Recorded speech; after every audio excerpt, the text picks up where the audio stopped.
हमारा प्रिय मित्रों, शुभ संदेश का नया दिन के लिए हम आपको स्वागत करते हैं। लाएगा जो भी ईमान उस पर बर्बाद होगा नहीं, जीवन मिलेगा उसको सदा का, दिल में रहेगा मसीह। लाएगा जो भी ईमान उस पर बर्बाद होगा नहीं, जीवन मिलेगा उसको सदा का, दिल में रहेगा मसीह। आज का संदेश प्रोफेसर दास जोशी अब्राहम आसाम से बांटा जाएगा। प्रार्थना के साथ सुनिए। परमेश्वर का नाम की महिमा हो। आप सभी को और एक बार शुभ संदेश में हार्दिक स्वागत करता है। आइए आज का मनन के लिए हम लोग पढ़ेंगे इफिसियों का पत्री 3 अध्याय उसका 1 से 6 तक पद। इफिसियों का पत्री अध्याय 3 उसका 1 से 6 तक। इसी कारण मैं पौलुस, जो तुम अन्य जातियों के लिए मसीह यीशु का बंदी हूँ, यदि तुमने परमेश्वर के उस अनुग्रह के प्रबंध का समाचार सुना हो जो तुम्हारे लिए मुझे दिया गया, अर्थात एक ही वो भेद मुझ पर प्रकाशन के द्वारा प्रकट हुआ, जैसा मैं पहले ही संक्षेप में लिख चुका हूँ, जिससे तुम पढ़कर जान सकते हो कि मैं मसीह का वो भेद कहाँ तक समझता हूँ, जो अन्य समयों में मनुष्यों की संतानों को ऐसा नहीं बताया गया था, जैसा कि आत्मा के द्वारा अब उसके पवित्र प्रेरितों और भविष्यवक्ताओं पर प्रकट किया गया है। अर्थात ये कि मसीह यीशु में सुसमाचार के द्वारा अन्य जाति लोग मिरास में साक्षी और एक ही देह के और प्रतिज्ञा के भागी है। पिछले सप्ताह में हम लोग इस भाग से हम लोग देख रहे थे और इधर पौलुस एक भेद के बारे में पौलुस बता रहा है।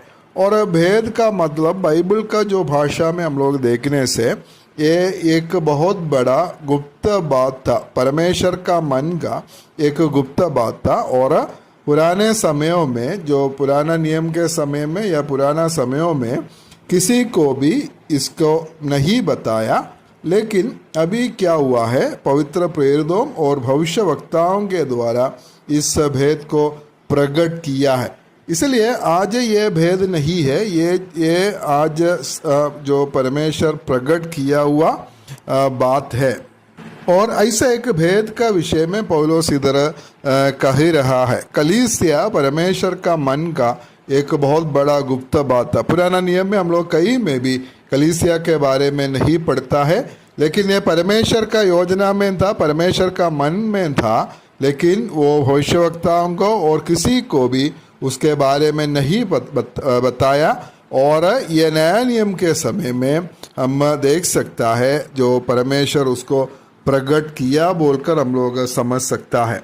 और इधर जो भेद है पौलुस बोल रहा है कि अन्य जाति लोग अर्थात हम लोग भी इस कलीसिया का भागी होंगे। ये जो बात है परमेश्वर का मन का एक बहुत बड़ा रहस्य था। यहूदी लोग कभी भी इस बात को मान नहीं सकता है, ताकि अन्य जाति लोग विश्वास में आएंगे और वो लोग उद्धार पाएंगे और परमेश्वर के साथ इस प्रकार संगति करेंगे। यहूदी लोग कभी भी सोच नहीं सकते थे, क्योंकि पिछले अध्याय में हम लोग जैसा पढ़ा, हम शारीरिक रीति से अन्य जाति थे और कतना रहित थे, मसीह से अलग थे, इस्राएल की प्रजा के पद से अलग थे और हम आशाहीन थे और इस जगत में ईश्वर रहित थे और ऐसा कोई खूबी हमारा जीवन में नहीं था। लेकिन परमेश्वर क्या किया है, हमें जो कलीसिया का भागी बनाया, जो दूर में है और जो करीब में है, जो अन्य जाति हो यहूदी हो, दोनों को एक आत्मा में पिता के पास पहुंच दिया है। प्रभु यीशु मसीह का लहू के द्वारा आज हम परमेश्वर के करीब, परमेश्वर के पास हम लोग आ सकता है। और आज हमें सब प्रकार का जो अनुग्रह, जो आशीष परमेश्वर दिया है। 3 अध्याय शुरू होता है इसी कारण बोलकर, इसी कारण में पौलुस, जो तुम अन्य जातियों के लिए मसीह यीशु का बंदी है। इसी कारण बोलने से अभी तक जो विषय पौलुस बोल रहा है उसके संबंध में वो लिखता है। और इधर विशेष करके अन्य जातियों के बारे में इधर बताया है, इसलिए अभी तक उसी विषय में पौलुस लिख रहा है। हम जो अन्य जाति है और हमारे ऊपर परमेश्वर का उस बड़े अनुग्रह हुआ और उसके बारे में पौलुस इधर लिख रहा है। हम परमेश्वर को कितना हम लोग धन्यवाद देना चाहिए। हम लोग अन्य जाति लोग थे, कभी भी परमेश्वर के पास हम लोग नहीं आ सकते थे, लेकिन हमारे ऊपर परमेश्वर का कितना बड़ा अनुग्रह हुआ है।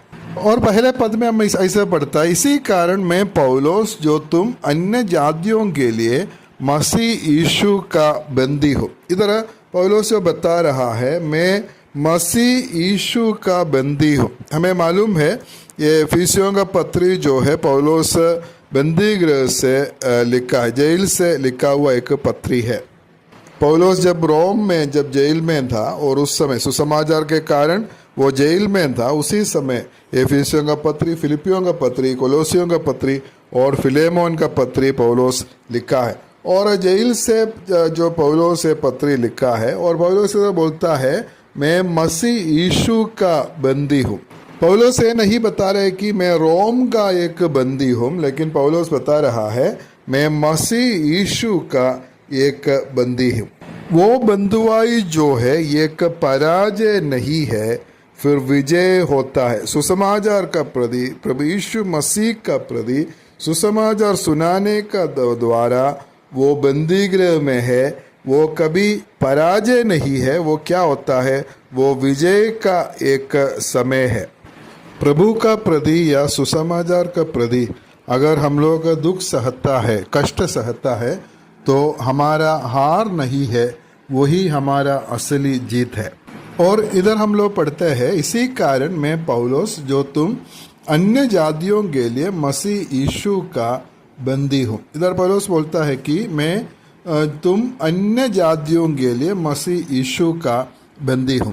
पौलुस अन्य जातियों का प्रेरित है, उसका जो सेवकाई है खास करके अन्य जातियों का बीच में था। और अभी पौलुस बंदी गृह में जो पढ़ने का कारण हम लोग देख सकते हैं, उसका एक कारण है प्रेरितों का काम 21 अध्याय उसका 19 पद में हम लोग पढ़ते हैं।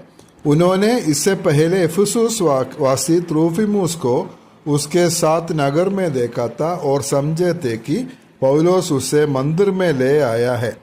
त्रोफिमोस बोलकर एक भाई जो इफिसुस वासी है, उसको जो नगर में देखा और लोग सोचा कि उसको जो यहूदियों का मंदिर में पौलुस लेके आया बोलकर, और इसी प्रकार का एक झूठा आरोप जो है पौलुस के ऊपर लगाया और उसका वजह से ये सब कुछ हुआ है। अभी पौलुस बंदी गृह में है, इसीलिए पौलुस अभी बोलता है कि तुम अन्य जातियों के लिए मसीह यीशु का कैदी हूँ।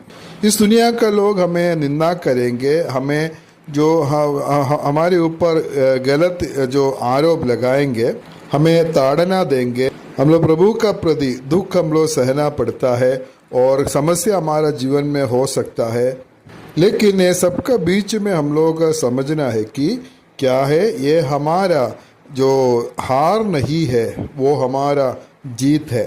प्रभु के लिए कष्ट सहना, दुख उठाना, वो हमारा जीवन का सबसे धन्य बात है, धन्य विषय है। इसलिए प्रभु का विश्वास में हम लोग आगे बढ़ेंगे, उसके लिए प्रभु हमें सहायता करे। परमेश्वर का नाम की महिमा हो।